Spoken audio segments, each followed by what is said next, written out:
हनुमान जी। लइके गदा चहूर सिर आओ, जो कोई दुष्ट निकेतन आवे, ताहि महाप्रभु मारी भगाओ।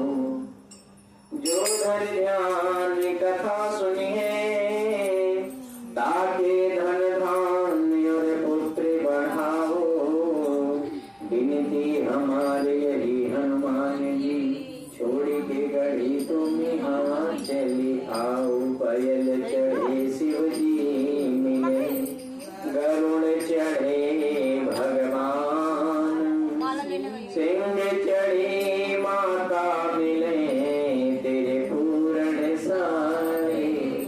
कथा प्रारंभ होत है, सुनो वीर हनुमान, राम लक्ष्मण जानकी, सदा करो कल्याण। सियापति राम जय जय राम, मेरे प्रभु बोल श्री गोविंद भगवान की जय। श्री लक्ष्मी नारायण भगवान। कार्तिक मास के पावन पवित्र कथा में श्री सुखदेव भगवान कहते हैं कि हे ऋषियों, पंडित जी दिखी नहीं रही, क्या बना रही है? ब्रह्मा जी ने पूछा, ब्रह्मा जी श्री नारद जी से पूछते हैं, भगवान की जय। श्री लक्ष्मी नारायण भगवान की जय। हनुमान जी महाराज की जय।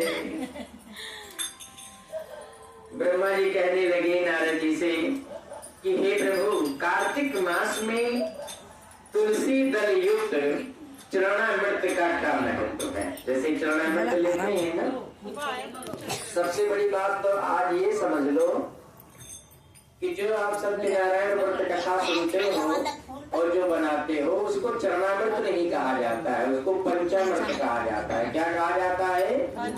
पंचामृत कहा जाता है।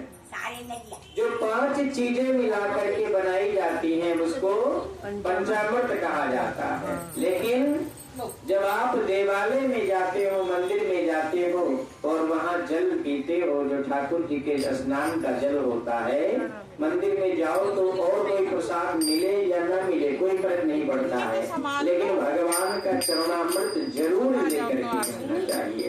लिखा, इसका बहुत बढ़िया मंत्र भी है कि अकाल मृत हरणम शर्व व्याधि विनाशनम विष्णु पादोदिकम कृत्वा पुनर्जन्म न विद्यते।